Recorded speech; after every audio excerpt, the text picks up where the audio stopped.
वालों ने कहा था कि 1 महीने में नशा खत्म कर देंगे, लेकिन आज स्थिति बद से बदतर हो गई है।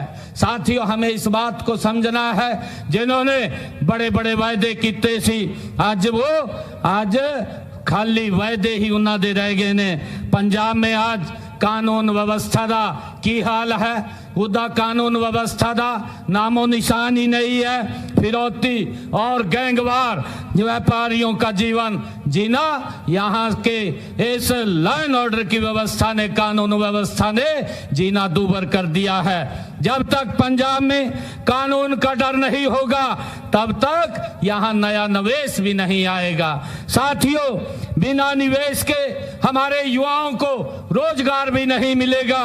भाइयों बहनों, आज देश एक निर्णायक मोड़ पे खड़ा है। जनता जब नारों और विज्ञापनों से नहीं, बल्कि काम और परिणामों से सरकारों को परखती है, ये विज्ञापनों से नहीं परखती है। साथियों, मुझे ये बताते हुए खुशी है कि देश के यशस्वी प्रधानमंत्री आदरणीय मोदी जी के नेतृत्व में देश में जो विकास, विश्वास और निर्णायक शासन की परंपरा बनी है, उसका हरियाणा जीता जागता सशक्त ये उदाहरण है। साथियों, हमने हरियाणा में इस बात को सिद्ध किया है कि जब केंद्र और राज्य में एक ही सोच की सरकारें होती हैं, तो विकास की रफ्तार कई गुना बढ़ जाती है। साथियों, यही डबल इंजन सरकार का असली अर्थ है। इस डबल इंजन सरकार की शक्ति आप हरियाणा में देख सकते हैं। जो हम जो कहते हैं उसे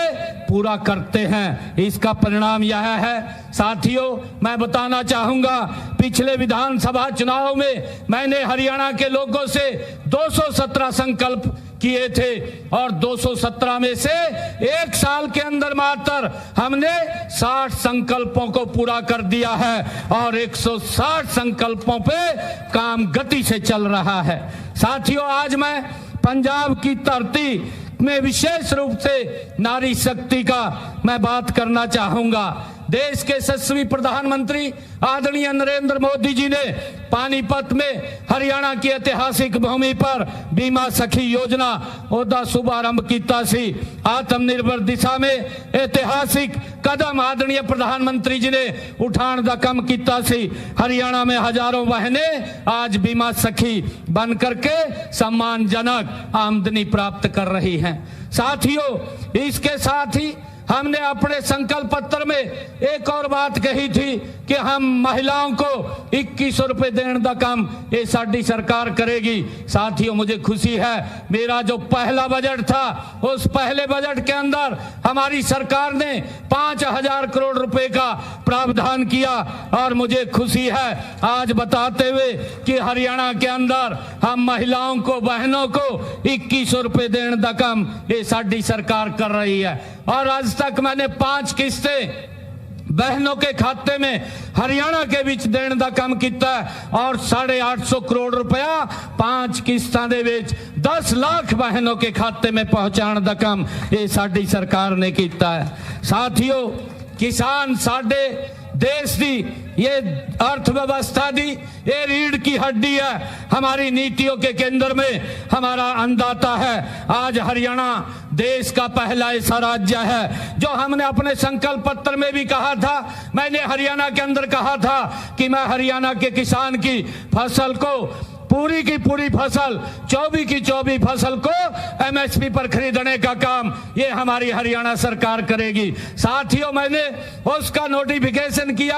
आज हरियाणा के अंदर ये देश का पहला राज्य ऐसा है जो हरियाणा अपने किसान की 24 फसलें एमएसपी पर खरीदने का काम हरियाणा सरकार कर रही है। साथियों, मैं आप लोगों को बताना चाहता हूं, मेरा किसान अगर फसल लेकर के मंडी में पहुंचता है तो मंडी के अंदर मात्र 48 घंटे में उसके खाते में पैसा पहुंचाने का काम ये हरियाणा सरकार कर रही है। मुझे खुशी है बताते हुए, हमने इसको जब से लागू किया है तब से लेकर के आज तक 12 लाख किसानों के खाते में 1,64,000 करोड़ रुपया हमने पहुंचाने का काम किसान के खाते में किया है। साथियों, मैं बताना चाहूंगा कि हमने हरियाणा के अंदर जो हमारी माताएं बहनें हैं जिनकी पारिवारिक आय 1,80,000 रुपए है, आज भी उनको 500 रुपए का गैस का सिलेंडर उनकी रसोई में पहुंचाने का काम ये हरियाणा सरकार कर रही है। साथियों, अगर मेरे किसान की फसल का खराबा होता है, उसके खराबे का पूरा मुआवजा देने का काम हरियाणा सरकार कर रही है। हमारे हरियाणा के अंदर 2004 से 2014 कांग्रेस की सरकार रही है। कांग्रेस ने 10 सालों में हरियाणा के किसान के खाते में मात्र 1137 करोड़ रुपया पहुंचाया, और हमारी सरकार ने, मोदी जी के नेतृत्व में डबल इंजन सरकार ने मात्र 11 वर्षों के अंदर 16,500 करोड़ रुपया किसान के खाते में पहुंचाने का काम किया है।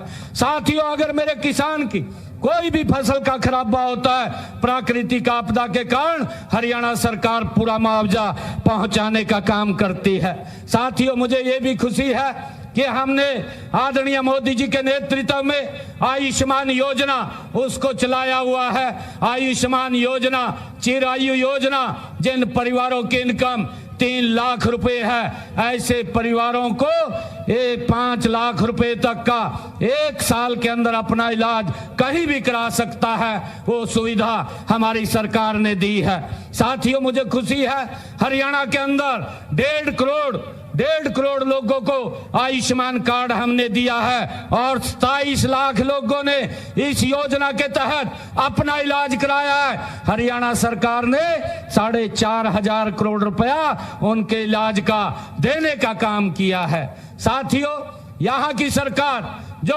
आम आदमी की सरकार है, साथियों, इन्होंने वायदा किया था कि हम पंजाब के अंदर हर जिला में मेडिकल कॉलेज खोलेंगे, परंतु मैं आज इनको पूछना चाहता हूं, लहरा गागा की इस पवित्र भूमि से मैं पूछना चाहता हूं, कितने मेडिकल कॉलेज आपने खोले हैं, बताने का काम करें। हमारे हरियाणा के अंदर हमने भी कहा था कि हम हरियाणा के हर डिस्ट्रिक्ट में मेडिकल कॉलेज खोलेंगे। 15 मेडिकल कॉलेज हमने फंक्शनल कर दिए हैं और बाकी पे काम चल रहा है, जल्दी ही वो भी बन करके तैयार हो जाएंगे। साथियों, आप सब जानते हैं कि आप पंजाब की रीढ़ हैं, लेकिन आज आपको ही सबसे अधिक प्रताड़ित ये इस सरकार के द्वारा किया जा रहा है। साथियों, सरकार केवल केंद्र पर दोष, केंद्र के अंदर कमियां निकालने का काम ये भगवंत मान और केजरीवाल का है। इसका दोष मढ़ने की ये खाली राजनीति कर रहे हैं, जबकि सच्चाई यह है कि राज्य सरकार ने न तो मंडियों में फसल की खरीद की अच्छी व्यवस्था की है, उसका उचित प्रबंध किया है, और न ही पराली का कोई विशेष प्रबंध किया है। साथियों, मैं आपको बताना चाहता हूं, हमारी हरियाणा सरकार, अगर मेरा किसान खेत के अंदर हमने उनको सब्सिडी के ऊपर पराली को इकट्ठा करने के लिए इंस्ट्रूमेंट दिए हैं, और बायोगैस प्लांट हरियाणा के अंदर लगे हैं, वो अपनी पराली को खेत से वहां बेच सकता है। लगभग 3-3.5 हजार रुपए की पराली उसकी बिकती है, और हरियाणा सरकार किसान को 8,000 रुपए देने का काम प्रति एकड़ के हिसाब से कि वो पराली ना जलाए हरियाणा सरकार करती है, उसके खाते में पहुंचाने का काम करती है। साथियों, हमने उसका प्रबंध किया है, परंतु यहाँ की सरकार ने वायदा किया था कि हम पराली का कोई वित्तीय प्रबंध करेंगे। मैं आज इनसे पूछना चाहता हूं कि आप बताइए कि आपने क्या प्रबंध किया है। साथियों, मेरे किसान भाई आज सड़कों पर हैं, आंदोलन कर रहे हैं, लेकिन सरकार समाधान करने के बजाय केवल बयानबाजी करने में लगी हुई है। यही अंतर है कथनी और करनी में। साथियों, इन्होंने बड़े बड़े सजाबाग दिखाए, बड़ी बड़ी बातें की, परंतु भ्रष्टाचार के अंदर लिप्त है। आज भी इनका एक मंत्री अभी इस्तीफा हुआ है। 1 घंटे पहले एक व्यक्ति ने, भाइयों डीएम था, बड़ा अधिकारी था, उसने सुसाइड कर लिया और नाम लिखा कि मंत्री ने एक टेंडर के अंदर मेरे ऊपर दबाव डाला 10 लाख रुपए का। उसकी वीडियो आई है, जो मर गया है उसकी वीडियो सच्चाई होती है। साथियों, उस व्यक्ति ने आरोप लगाया कि मंत्री ने 10 लाख रुपए का मेरे ऊपर दबाव डाला और मैं दे नहीं पाया, उस कारण से उसने सुसाइड कर लिया है। साथियों, ये सरकार ये भ्रष्टाचार के अंदर लिप्त है। जो रंगला पंजाब की बात करती थी, आज इसने कंगला पंजाब बनाने का काम ये इस आम आदमी सरकार ने किया है। साथियों, जो इन्होंने गरीब हमारे श्रमिक भाई हैं, उनका जो मनरेगा के तहत पैसा आता था, उस पैसे के अंदर कितना भ्रष्टाचार किया है। साथियों, मैं देख रहा था उसको लेकर के, जब देश के यशस्वी प्रधानमंत्री आदरणीय नरेंद्र मोदी जी ने श्रमिकों के कल्याण और गांवों के विकास में एक ऐतिहासिक कदम उठाते हुए विकसित भारत जी राम जी उस योजना की शुरुआत की। उसकी शुरुआत इसलिए की क्योंकि श्रमिकों को भ्रष्टाचार होता था, ठेकेदार पैसा खा जाता था और वो भ्रष्टाचार का पैसा इनके पास ऊपर तक पहुंचता था। हमारा श्रमिक देखता रहता था, परंतु मुझे हैरानी हुई है पंजाब में इनकी सरकार के नीचे इतना भ्रष्टाचार इसके अंदर हुआ, उसकी जांच कराने की बजाय विधानसभा में 30 दिसंबर को एक प्रस्ताव पास किया। प्रस्ताव लेकर के आए, मैंने वो प्रस्ताव देखा, प्रस्ताव देख करके मुझे भी हैरानी हुई। मैं कहा ये क्या प्रस्ताव लेकर के आए हैं, इसे देखना चाहिए। साथियों, उस प्रस्ताव में न कोई आंकड़ा, न कोई तथ्य और न ही कोई सुझाव दिया, ना भ्रष्टाचार जिन्होंने किया कि उनके ऊपर कार्रवाई करेंगे।